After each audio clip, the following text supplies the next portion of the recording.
Welcome everybody to another episode of Inspired Men Talk. This week we've got an amazing guest, Graham Baker, who runs a photography business. He's going to talk to us about his journey, what he's doing and how things have gone for him.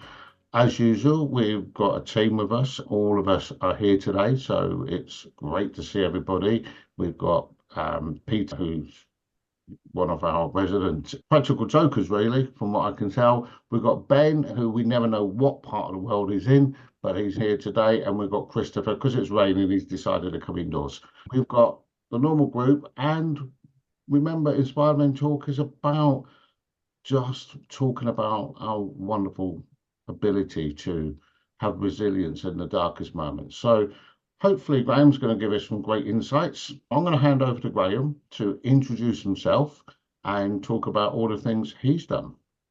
Thank you, Gary. As Gary said, I'm a commercial photographer.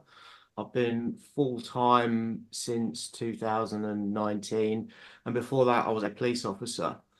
Quite a transition from careers. Before that I was in IT as well. I worked for Reuters in network architecture. The reason I'm here today, or the reason I was suggested that I could come on, is that I've got a sort of an experience of sort of mental health struggles, predominantly around bereavement. So my story really is that in 2000 and just before Christmas, my wife and I lost our baby daughter during childbirth. There was no warning signals, no sort of issues in terms of the pregnancy or anything like that. You know, it was the usual, got the elbow in the morning, early hours of the morning. Oh, I think our baby's come in. Yeah, excellent, all excited, straight down to the hospital. Yeah, all no issues. It was all, you know, really good. And I couldn't find a heartbeat. I always kind of remember it as going into a bit of a shock because you don't believe that it's happening to you. I always remember the midwife coming in and checking, can't find a heartbeat. Don't worry, we'll get somebody else in, and somebody else comes in. No, we can't find a heartbeat. Let's get the consultant in. Consultant comes in and no, sorry, you've lost the baby. What it turned out to be, which was very, very rare, is a double knot in her cord. So when she was ready to be born and moved into the birth canal, the knots tightened and stopped the blood supply and nutrients. She died in the womb. It was a full-term baby we lost. It wasn't a miscarriage. We lost the baby. My wife had to give birth. I had to be strong for my wife and the rest of my family. We had a daughter already. And that was that. So we went through this whole process. Initially, we got involved with a charity called SANS. SANS is to do with stillbirth and neonatal death. And very, very good charity, don't get me wrong. But for me, their focus was very much on the mum, and rightly so. You know, we've lost a baby, she's carried the baby, and then had to deliver a baby that was already gone. So the focus was very much on that. Whilst there were other blokes that turned up at this thing, and we met another couple that lost their baby, it was literally 2 weeks before Christmas. But it didn't resonate with me. I felt really uncomfortable. I didn't feel that I was in a space that I could open up or talk about these things. And I didn't go anymore. So my wife continued to go and got support with it. And there's another story sort of bolted onto that later on. For me, I was in the police service and I was an acting sergeant. I was about to do a recruit course where I was actually taking and, you know, training recruits. But the police were, you know, they did their thing. They sort of, well, here's 6 counselling sessions. You do your 6 counselling sessions, your rubber stamp. Okay, you're fit to go back to work. My supervisor was pretty good, gave me a bit of space and all the rest of it. But then it was back into routine. It was back to work. It was back to being in a stressful job and trying to be strong for the rest of the family. And I just cracked on with it. I spoke a little bit about it with my mates, but it was that kind of they don't get it kind of vibe. No disrespect to them. They're my best friends, but they weren't in the same boat as me, so to speak. So I not buried it. I just got on with life and carried on. But then it was pointed out to me later that I was turning into quite an angry person. I probably wasn't a particularly nice person to be around. I started to get myself into, not into trouble with the police, but just sort of making a name for myself and not being one of the team players. And I think a lot of it stemmed from that feeling of, do you know what? The worst thing in my life's happened to me, and you're moaning about your neighbour's dog barking at night. I don't really give a shit about that because it's not important. Real life is important. But I was manifesting it as anger towards my colleagues, and it just got to a point where one day, and this is like years, this is going over several years.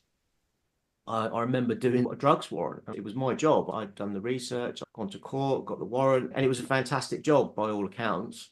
I just didn't feel anything, and I felt completely numb during this job. I thought there's something not quite right with that. Shortly after that, I went off sick with depression, went to the GP. Yeah, here's the drugs. The job signed me off sick. I was just in a place where I felt very lost. I'd lost my purpose. I didn't know what direction to do. I didn't want to go back to work. And I just felt pretty horrible. I didn't feel that was close to doing anything silly, if you know what I mean. Mm. But I did feel I shouldn't be around in the sense, but more of a running away feeling, putting a sleeping bag in a car, jumping in the car and disappearing off into the woods kind of vibe, kind of where I was with it. And yeah, I wasn't great at all. So it's an interesting thing there because we've got two of us on this call are fathers, and I just can't imagine going through that as a father myself. One of the people on the call has spent many years in the job and almost tells the same story without the same catalyst. Mm. There's so many crossovers here, but you said it was years from when that catalyst event happened to you getting to the point where you couldn't do your job properly. No, no. How many years? So that would have been 2009, 12, 13, 14, 15, 17, almost 8 years, eight, Wow. 9 years later. And I think that was something I've subsequently learned. There's no time limit to this stuff. Something No. can happen, some sort of trauma or incident could have happened to you, and then you just get on with life. And then that little ball of whatever is just growing and growing. It's like the expression, isn't it? If a frog jumps into boiling water, it jumps out. Yeah. If you're in that water cold and then it's warming up, you stay there. And Yeah. that's Yeah. where I was. Yeah. I didn't realize what was happening to me. Bit of a shit. So right now I'm thinking, do I bring Christopher in this as a father, or do I bring Ben in this who has done the job in the same way and can see how those little stressful moments build up? And we talk about Mm. the stress bucket. And I know you know Claire quite well, who's trained with us, and we can see all of us are sitting here going, we know exactly what happened because it just built up and built up. And at the end, you go pop. But actually, we can watch that build up. But that catalyst is sitting there, though, taking a big chunk up. It is never processed.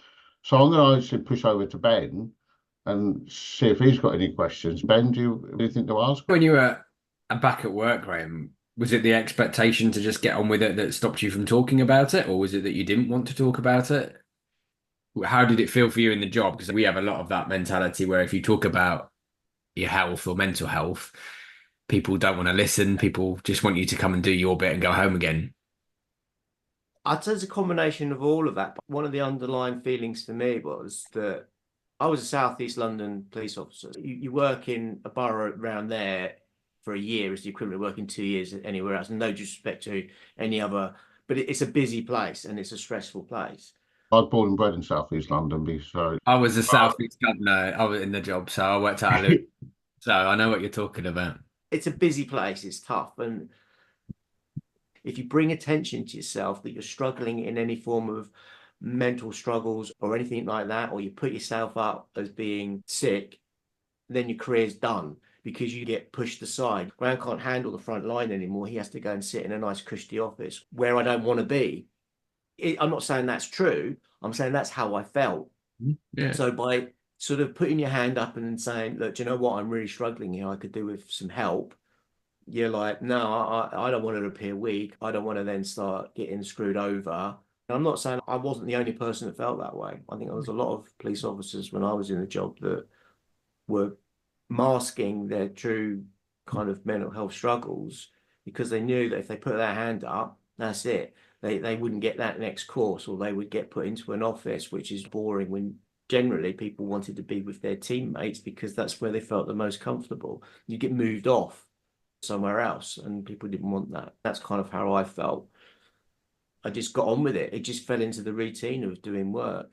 But there's all this stuff going on underneath that I wasn't really processing, Yeah. which was manifesting itself as either anger, I was very short-tempered. When something would normally would be viewed, be very stoic about, of sort of, oh, whatever it is, I'd be going off the rails, shouting. That's kind of how I was. And Yeah. was work an escape for you, or was work equally as bad? To go home, how was home life to come to work, and vice versa? Was either of them an escape, or was one worse? Escape is probably the right word. It wouldn't be the word I would use, but it was a numbing thing. If I'm doing this, then I'm not thinking about other stuff. It wasn't about thinking necessarily about Scarlett. It was more just, you're active, you're doing something, you're not sitting with your own thoughts. I think one of the things I wanted to say is I don't think it was just resigned to the police force. Speaking out in general for men has this real negative, or we have this perception that it has this real negative impact on your career. And I think you're right. People think, oh, you can't handle the pressure. So when we give you a job that's got more responsibility, it's going to have that negative impact. Where actually, when you do speak out and you actually then are able to manage stuff, you look better because you're looking after your mental health, right? Sure. It's Yeah. the self-imposed stereotypes we put on ourselves as blokes. We want to be tough. We don't want to appear vulnerable. But obviously in a job as well. And again, as you and I agree with you, it's not just the police, but it was the police for me, because that's what I was doing. That was my job. Yeah. To be honest, I think we put a lot of these perceptions in place ourselves, but I think there are the odd few manager positions out there. Hierarchies probably do think like that. These perceptions we've created have come from a real place. I think we're getting better now as a society. I think we're getting recognizing what you said, Peter, that actually those people that stand up and try to make the effort to be better for themselves are now getting recognized as strong for doing that. But I think there are still some negative mindsets towards mental health. I think we all see that in most workplaces. Ben and Graham, I'm sure the police force, you could name a few names that would have that. Well, if you're going to go off sick every time you get a shit job, I'm not going to give you any more jobs. And I think that's the same even down to working at the local McDonald's. I think there's managers that probably do have that mentality. And that is something that I'm glad we're seeing change, but I think there's a lot of change still needed. Graham, I do want to sort of explore from a father's perspective a little bit. Something you mentioned is you already had a daughter before this tragedy happened to you. Now, I've got 3 kids myself. My youngest daughter, she's very good at when something unpleasant happens in life, she's very good at talking about it to you. And, when you're trying to deal with things yourself and you've got a young child that's always wants to talk about it or bring it up, and then quite often matter of fact about it. If you've lost somebody or something bad's happened, they'll keep reminding you, I find, in their innocent way. And it's just them trying to understand it. Did you find that with yours? Did you find having to explain this to a young child, or was she too young for that? I'm trying to gauge the ages there. She's 19 now. So she would have been, I think she was around about 4 or 5. Yeah. So when she was expecting for you to come home with a sister, or, those questions come up and those awkward, difficult conversations. But I find those conversations really cut through the shit when you've got little kids that want to talk about the shit stuff. They cut through it. And I find it useful, but painful at the same time. I just want to get a bit of a feel of what that experience was like for you and your wife. I don't remember exactly the conversation, but we did explain that you're not going to have a little brother or sister. I think I probably distanced myself because I thought it would be too painful to sit down and talk with her about things like that. It was a whirlwind for us because it was 2 weeks before Christmas, and you've got a young child who's excited for Christmas, and you want her to have that happy Christmas experience and enjoy herself. You don't want to be moping around or appear to be sort of depressed and upset and all the rest of it. So I think we probably hid a lot of it from her to a certain extent, because we were trying to make it as normal as possible, so that we would actually have, or she would certainly have, a good Christmas with other family members and everything else. So I guess in answer to your question, I probably skimmed over it, to be fair. I don't think I really did sort of go into it. My wife might have been very much more different. I mean, they have a very different mother-daughter relationship. She does talk about it now, and we still celebrate, well, it's not the right word, but we still have a birthday party, if you like. And a lot of people find that weird, but it helps us, you know. It's just a kind of acknowledgement, I think is probably the right word. We acknowledge that she should have existed, and we have a bit of birthday cake. It's not like a party thing. We have pizza, and it's that kind of thing. So we go through that process, but I don't recall ever having an in-depth conversation with a toddler about death and losing a sister. No, absolutely. But that speaks volumes to what you already said, that you felt that you had to just get on with it and carry on with everything and hold the space for everybody else, really. You know, you had your wife that had obviously gone through the horrific trauma that she had to go through, and you had your young daughter looking forward to Christmas in 2 weeks. I can see why you felt that you had to hold yourself up for them. You had to keep going and keep pushing on. I can see where that would have come from. As a dad myself, I probably would do the same today, even knowing what I know. It is one of those things, isn't it? As a parent, you want your children to be happy. You want them to experience the good things in life, and you want to protect them from the horrible stuff.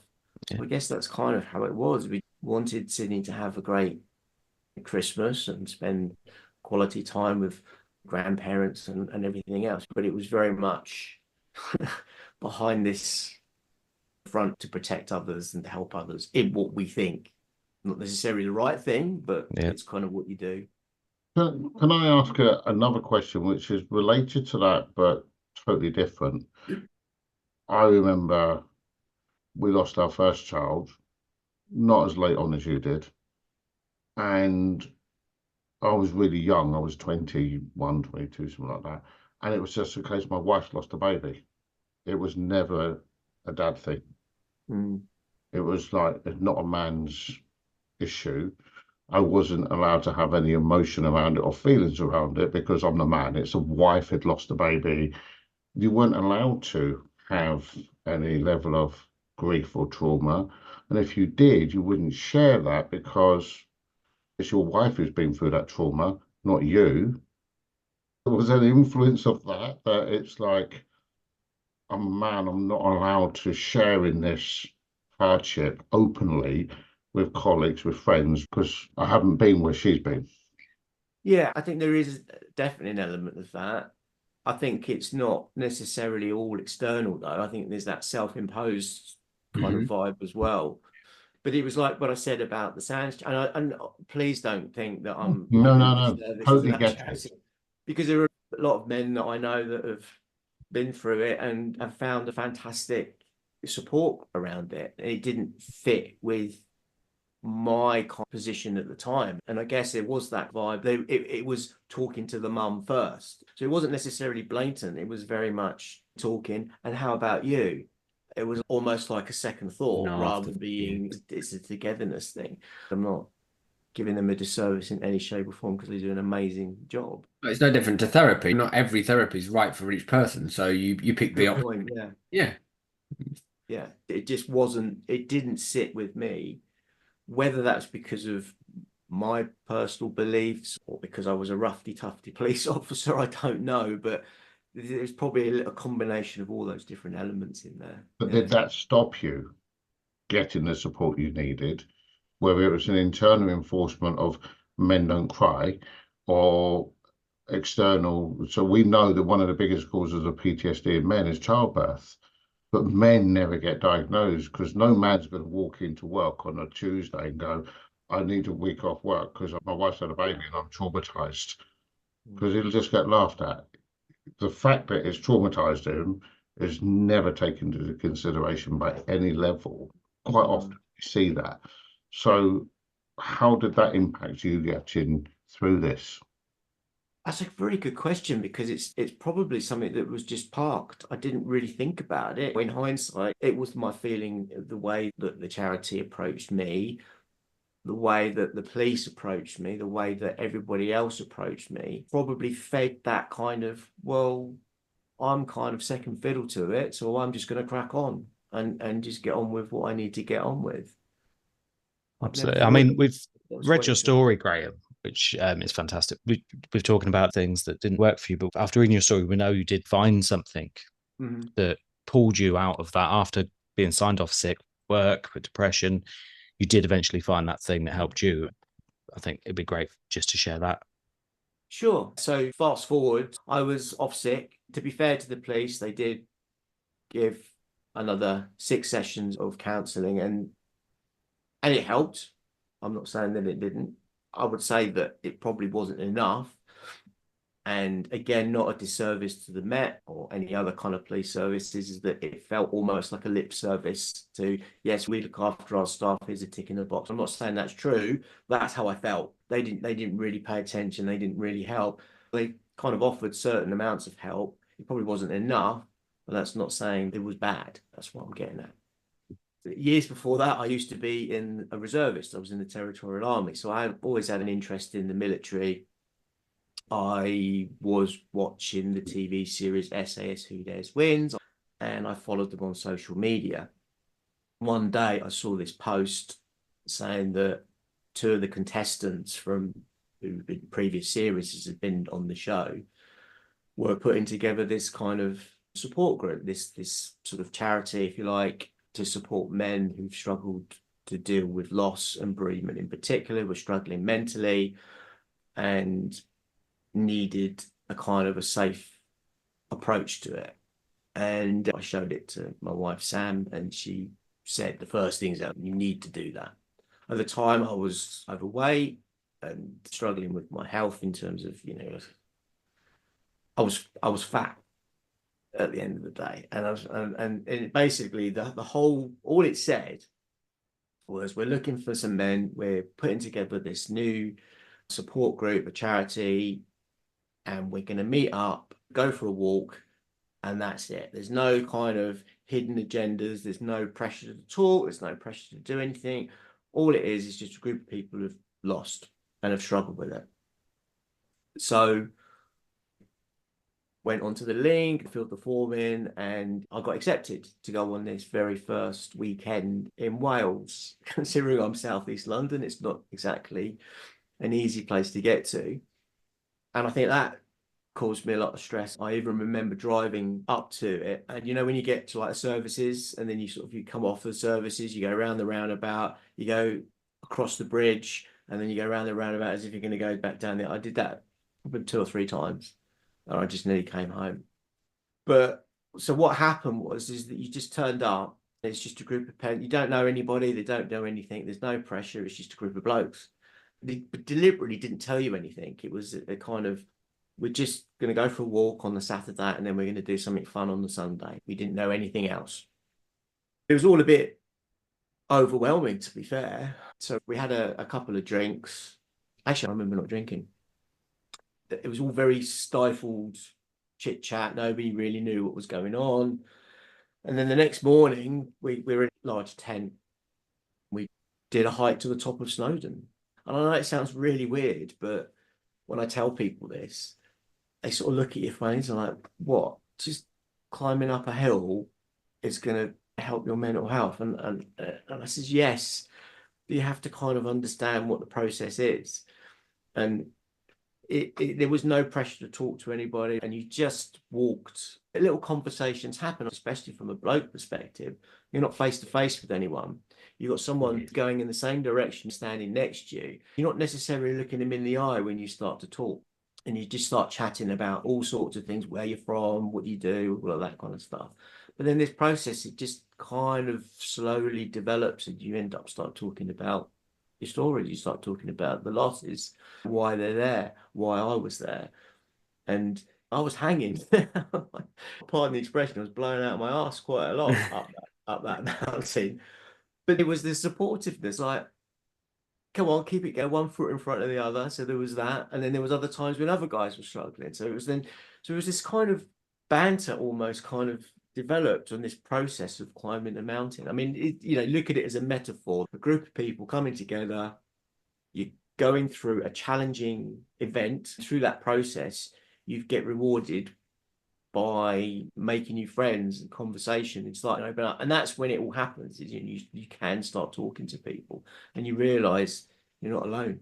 And there's people with stories very similar to your own in different circumstances. People who've lost older children, people who've lost siblings, people who've lost parents. And, you sort of think, well, how would that be? But everyone's got different relationships. It's just not irrelevant. One of the other things that struck me was that it didn't feel like a competition.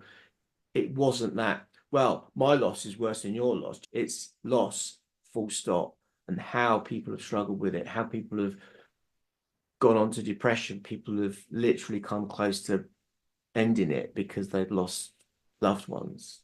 It really made you realize that there's this process that you go through that I missed out on. The stages of grieving was very much buried all those years ago.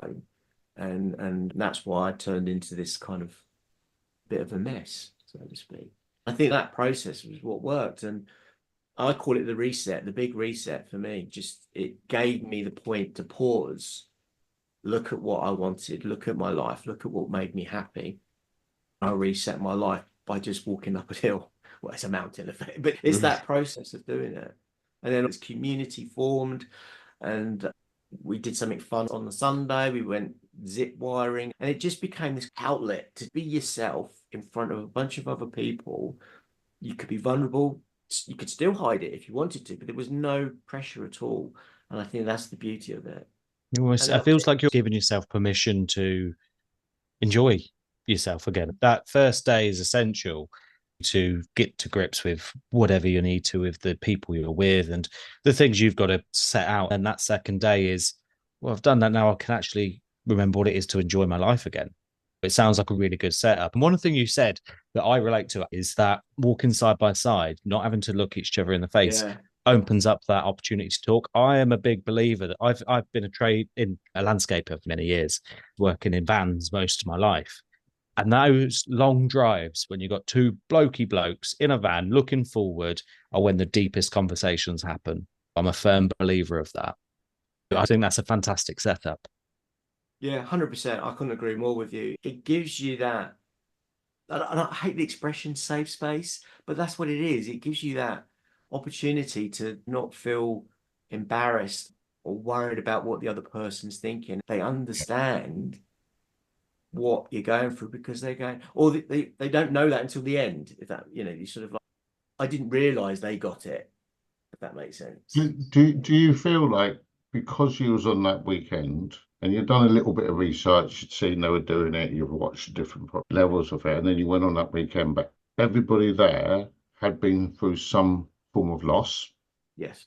So there couldn't be any judgment because they're all there for exactly the same reason. So you could be vulnerable because there's nobody looking on from a point of not understanding.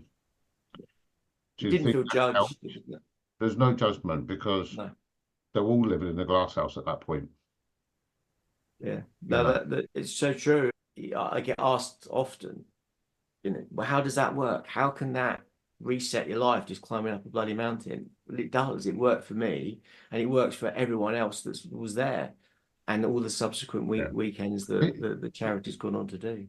It's interesting because Ben and Peter, me and Christopher, we can all tell you the science behind that. We know exactly what happened from a science point of view, what happened in the brain, what chemicals were released, what catalyst was happening.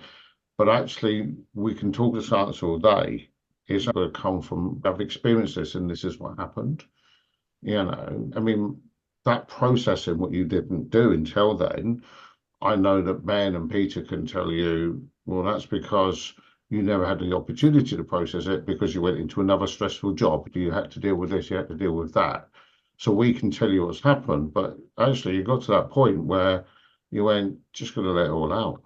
And that was huge. Ben and Peter, you've been very quiet.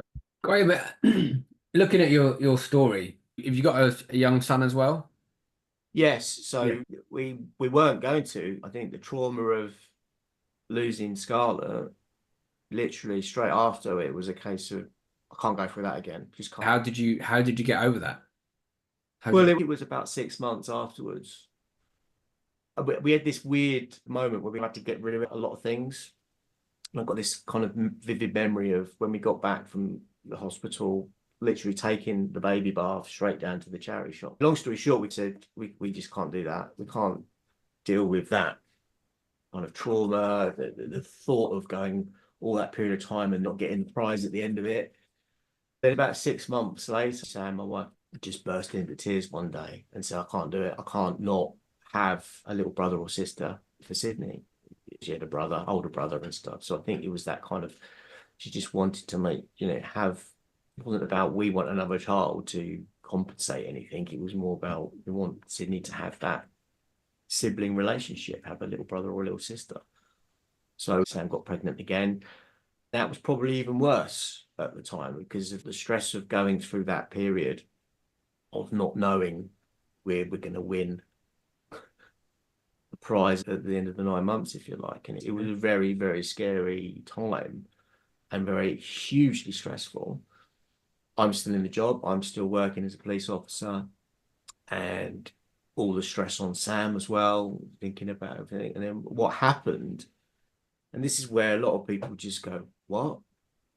Because of the stress that it was causing, the consultant agreed that Harry could come out early through the sunroof. It was before the due date, effectively, so maybe a month before. But so he had a cesarean. He had a double knot in his cord, and the consultant just went, I've never known that. It's rare enough as it is, but to get two babies. And I remember during the birth, you're behind the screens. I was at the head end, so to speak. Sam couldn't feel a thing, and they just said, oh yeah, baby's out. The relief is just beyond words. And then they said, at this point, we still didn't know about the knot. They said, would you like to cut the cord? And they just, and then they held it up and they went, oh my God, there's a double knot. And that feeling of, if we had not done that and we'd gone full term with Harry, he would have been the same fate. And that was just, that was probably the worst time ever, but also the best time ever. Yeah. But he's brilliant. I've been admiring your family Christmas cards. I think they're a great addition. Yeah, we have a lot of fun. I mean, I'm a photographer, and I think that obviously that was still a while ago, but it was like, yeah, now we've got Harry. I was then straight back into the thick of it from a police officer perspective. Yeah. But now I'm better focused, and we do have fun with our Christmas cards. And as a photographer, we like to get creative and enjoy that. And he's great. We've got a fantastic relationship. He obviously never knew because he wasn't even born at the time, but he's aware of it because we still acknowledge that on her birthday every year. Yeah. And have you left the police completely? Have you completely left? Sorry? You left the police completely? 100%. Yeah, it was, well, the photography, I kind of, it's kind of linked a little bit, but I was always into photography as a hobbyist. I was in the reserves and I got to travel quite nicely as well. Got to sort of a bit of the world. So I always had the camera, film camera. And then it is significant to the story because I bought a brand new camera just before we were going to have Scarlett's birthday, born. So I had this brand new camera thinking, I'll take lots of pictures of the baby and develop my photography, getting into all that. And obviously we didn't. I actually did take a photo. Some people find that a bit strange, but I did take a photograph of my daughter. We have it on a canvas and it just looks like a sleeping baby. It's horrible, horrifying. It's just for us. The photography did help quite a lot. And that's how it kind of organically grew. Back to the Sands charity, there was a couple that lost their baby at the same time. And the mum happened to be a photographer, a wedding photographer. And she reached out a while later and said, would you fancy helping me out on a wedding one day? And I went, sure. So I did that, and it was a lot of fun. Because of that, I started doing a lot more photography during those years when I was getting more depressed. The photography was the one thing that did keep me grounded. And I never set out to start a business. I was a police officer, and that was it. I did no intention of doing photography. But then it was meeting the strongmen, having that massive reset. I decided that was that. I'm going to just quit the job and go full time. So I was doing it a little bit part time during the police.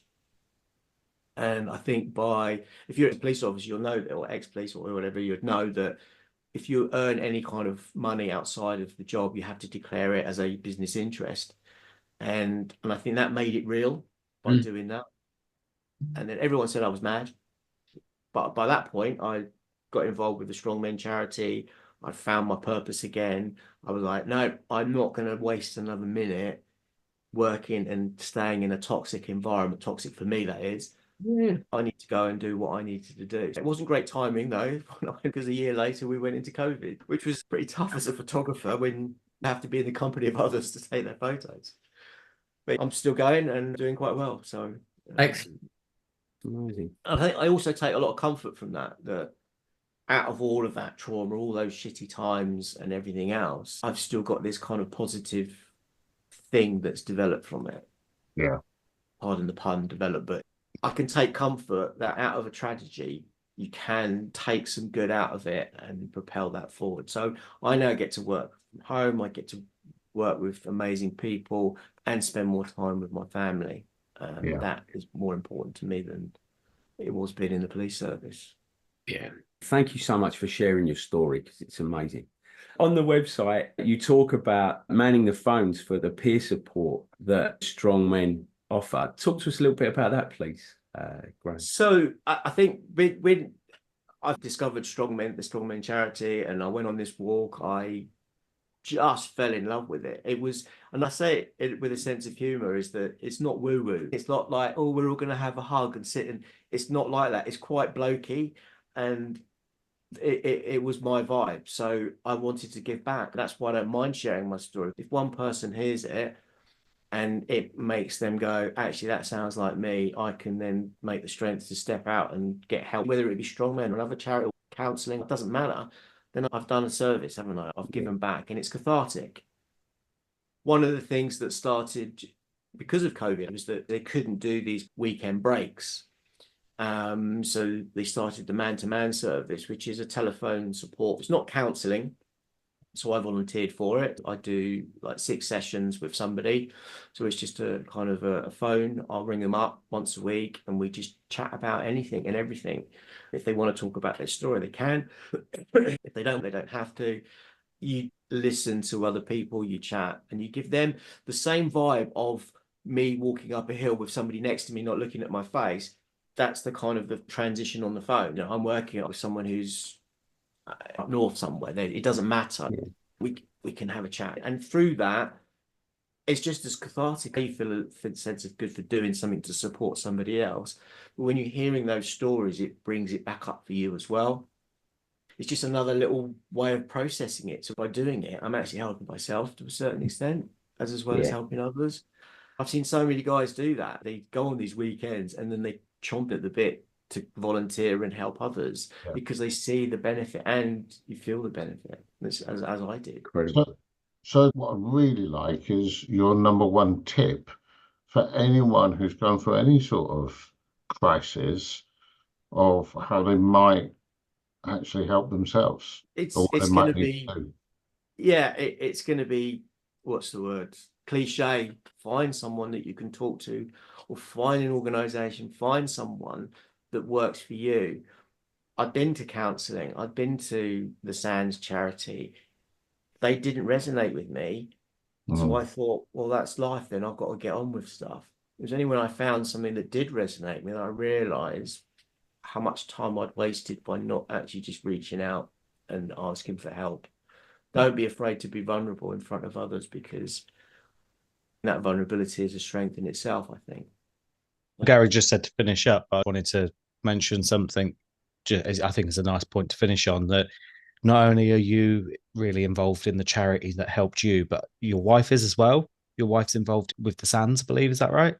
Yeah, well, what happened with her, again, that's why I don't want to disservice the Sands. It didn't work for me, but for her, she found her path through it. She was an accountant in the city of London, and she became a befriender. Effectively, what I'm doing with the man-to-man service, she became a befriender, and that gave her inspiration and helped her deal with things, and then ended up doing exactly the same thing. This was years before me doing it. Brilliant. Went, I'm jacking it in. I'm going to leave the city. And she went back to college and did counselling, studied, is now fully qualified, runs her own practice. So she's now Brilliant. It's fantastic. And because of that, it's like similar to what I was saying about the photography. I take comfort that I've found something, and so does she.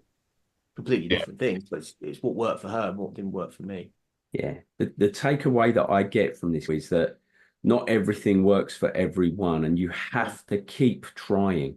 If the first thing doesn't work, try the second thing. If the second thing doesn't work, try the third thing. And just as you did, you keep trying until you find the thing that works. I think that's such an important message, and you clearly show that message. So thank you. And I'm just so pleased that you and your wife and your family are doing so well now. You know, you've got this amazing life where you're helping a lot of other people, and I think that's an amazing testament to you both.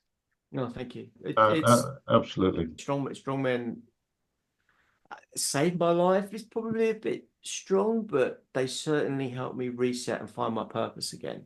And that I suppose you could argue is saving your life, isn't it? Certainly making your life again. Yeah, and I think that, I used to joke, because obviously Sam went to become a counsellor, and I used to, I would, you the occasional, oh, you're a bloody do-gooder trying to, and then how the roles reversed as such is, I do a lot for the charity now. I do photography for them, and whenever I can put my volunteer hat on, I'm there. So one of the things I heard from all of that, you've tried lots of different things, but you actually found a tribe. And I like that. Yeah, we talk a lot about positive interaction, and so many people who are in a depressed state, or they've been through challenges in life, isolate themselves. And sometimes talking to a person helps, but actually being part of a tribe, being social, some of the things you did going up and down that mountain and then socializing the next day were collective. And that's actually quite often for men. That's why we play team games and things like that. That tribe is important. So to finish up, we want to find out where your next step is, how you're going to support your charity next, and how people can find that charity and find you. Yeah, so Strongmen is what it is. Strongmenorg.co.uk is their website. I'll send you the links anyway. It's totally free to reach out to them. People go onto the website, you register for the man-to-man, or you register for the weekenders, we call them. There's lots of information on there, and yeah. But one of the big things, so it was the 5th year of the charity. So this I don't know the exact numbers because I'm not in the inner circle of the charity, but it's pretty much doubled in size in the last 5 years. When you think about it, doing that consistently for the past 5 years, you know that it's working, and it's also very much needed. Yeah. So the founder, Ephraim, who was one of the contestants off of SAS 2 Days Wins, it was series 2 when they were in the jungle. And he went, let's do something big to celebrate the 5th year.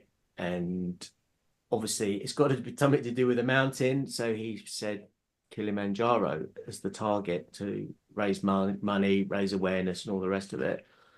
So he put it out there to people involved in the charity who wants to help raise money and awareness and climb Kilimanjaro in October, which is 9 days we fly out there. So I think it's 20 of us all together.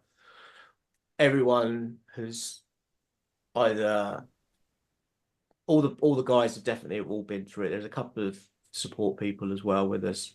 Mm. And then we're off to climb Kilimanjaro. At this morning, I think it was the last count, it was 20,000 has been raised so far. Fantastic.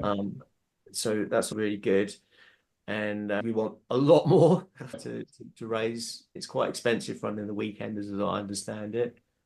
But yeah, I'm hugely looking forward to it. A bit nervous about the altitude and all of that. I think fitness-wise, I'm pretty much there. Strongman was that reset for me. They believe in that balance of, good physical health supports good mental health. It does. And getting outside, getting out in the fresh air. We just did a last training weekend on Saturday.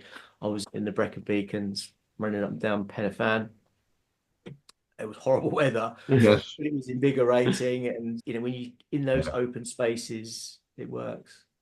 Do you have a Just Giving page for the Kilimanjaro climb, or somewhere where people can donate? Yes, there is. Yeah, it's all on the website. I can share you the links afterwards. I'm not very good at remembering but yeah, it's Just Giving Strongman Kilimanjaro page.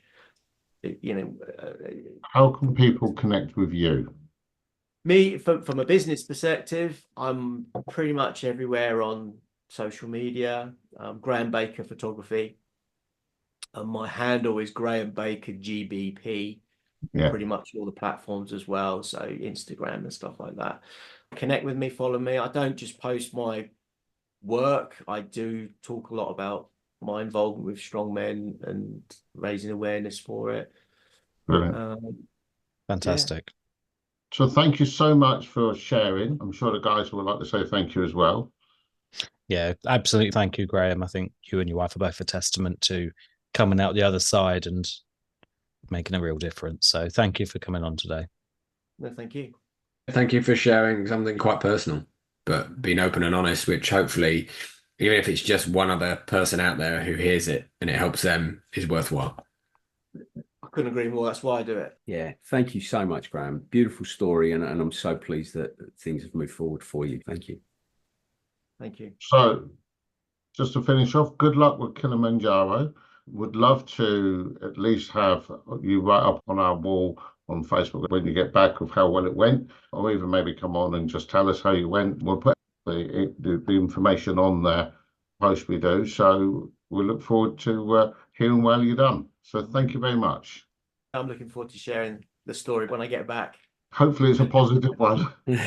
I'm sure it will. I'm looking forward to it. As a photographer, we don't want you to have taken photos of any altitude sickness you're getting. No, I'm resigned to the fact that I will be taking my camera, not the big one, but I will be taking a camera up there. Absolutely. Video. I'm going to try and do a little vlog as well, track it, and talk about strongmen as well. We'll put it on our website, put it up on our post as well. Thank you for that. So that's all we're going to do for today. Bye-bye. Thank you so much. We're going to finish our episode today. So thank you from Inspired Men Talk